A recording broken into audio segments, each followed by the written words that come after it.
ರೀತಿಯ ಕಾಂತಗಳು ಅಂತ ಹೇಳಿ ಅರ್ಥ. ವಿವಿಧ ರೀತಿಯೊಳಗ ನೋಡ್ರಿ, ಫಸ್ಟ್ ಯಾವ್ದು ಬರ್ತದ ಬಾರ್ ಮ್ಯಾಗ್ನೆಟ್, ಆಮೇಲೆ ರಿಂಗ್ ಮ್ಯಾಗ್ನೆಟ್ ದುಂಡಾಕಾರದಾಗಿರ್ತದ.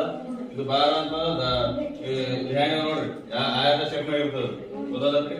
ಇದು ದುಂಡಾಕಾರದ ರಿಂಗ್ ಮ್ಯಾಗ್ನೆಟ್ ಅಂತ ಇರ್ತೀವಿ. ಇದು ಹಾರ್ಸ್ ಮ್ಯಾಗ್ನೆಟ್, ಕುದುರೆಯಲ್ಲಿ ಹಾಳಾಕ ಅಂತ ಇರ್ತೀವಿ. ಕುದುರೆ ಕಾಲಿಗೆ ಹಾಕಿರ್ತಾರ ನೋಡ್ರಿ, ಕುದುರೆ ಕಾಲಿಗೆ ಅಥವಾ ಎತ್ತಿನ ಕಾಲಿಗೆ ಹೊಡೆದಿರ್ತಾರ ನೋಡ್ರಲ್ಲ, ಹಂಗೆ ಅದೇ ಶೇಪ್ ಅದಕ್ಕೆ ಹಾರ್ಸ್ ಮ್ಯಾಗ್ನೆಟ್, ಕುದುರೆಯಲ್ಲಿ ಹಾಳಾಕ ಅಂತ ಇರ್ತೀವಿ ಇದಕ್ಕೆ ಕನ್ನಡದಾಗ.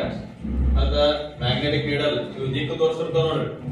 ಆ ದಿಕ್ಕು ತೋರಿಸೋದ್ರಾಗ ಏನಿರ್ತಂದ್ರೆ ಸಣ್ಣದೊಂದು ಮ್ಯಾಗ್ನೆಟ್ ಇರ್ತದ, ಮ್ಯಾಗ್ನೆಟಿಕ್ ನೀಡಲ್ ಇರ್ತದ. ಮತ್ತೆ ಡಿಸ್ಕ್ ಮ್ಯಾಗ್ನೆಟ್ ಅಂತ ಹೇಳಿ ಇಲ್ಲದ ನೋಡ್ರಿ, ಕುದುರೆಯಲ್ಲಿ ಹಾಳಾಕ ಅಂತ.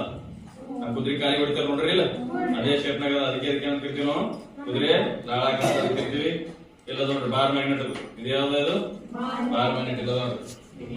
ಎಸ್ ಅಂತಂದ್ರ ನಾವು ನಾರ್ತ್ ಮತ್ತು ಸೌತ್ ಪೋಲ್ ಅಂತ ಹೇಳಿ, ಉತ್ತರ ಮತ್ತು ದಕ್ಷಿಣ ಧ್ರುವಗಳು, ಎರಡು ಧ್ರುವಗಳು, ಎರಡು ತುದಿಗಳು, ಒಂದು ಉತ್ತರ ಮತ್ತು ಇನ್ನೊಂದು ದಕ್ಷಿಣ. ನೆಕ್ಸ್ಟ್ ಇದು ನೋಡ್ರಿ, ಇದು ಯಾವ ಶೇಪ್ ನಾಗ? ರಿಂಗ್ ಶೇಪ್ ನಾಗ, ಅದಕ್ಕೆ ರಿಂಗ್ ಮ್ಯಾಗ್ನೆಟ್ ಅಂತ ಬೇಕು. ಇವೆಲ್ಲ ವಿಧಗಳು. ಮತ್ತೇನದ? ಡಿಸ್ಕ್ ಅಥವಾ ರಿಂಗ್, ಬೋತ್ ಆರ್ ಸೇಮ್ ಚಿಕ್ಕಮ್ಮ. ಡಿಸ್ಕ್ ಅಂದ್ರೆ ಪೂರ ಇರ್ತದ, ರಿಂಗ್ ಅಂತಂದ್ರೆ ನಡವರ್ಕೆ ಇರ್ತದ, ಹ್ಯಾಲೋ ಕುಲ್ಲ ಇರ್ತದ ನಡವರ್ಕೆ.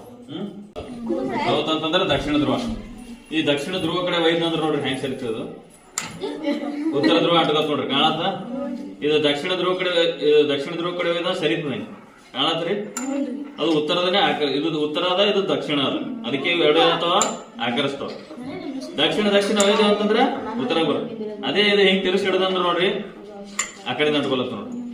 ಇದಕ್ಕೆ ಏನವ ಎರಡು ದಿಕ್ಕುಗಳ, ಒಂದು ನಾರ್ತ್ ಇನ್ನೊಂದು ಸೌತ್.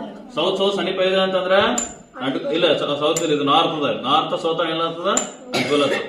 ಅದೇ ನಾರ್ತ್ ಅನ್ನ ಸಮೀಪ ಇದೆ ಅಂತಂದ್ರೆ ಸೌತಿಗೆ ಅಡ್ಗೊಲತ್ತ ನೋಡ್ರಿ. ಅಡ್ಗೊಲತ್ತೇನೆ ನಾರ್ತ್ ಇಲ್ಲ. ಇವಾಗ ಕಬ್ಬಿಣಕ್ಕೆ ಏನ್ ಮಾಡ್ತಾವ? ಕಾಂತಗಳು ಆಕರ್ಸ್ಕೊಳ್ತಾವ, ಕಾಣತ್ರಿ ನೋಡ್ರಿ.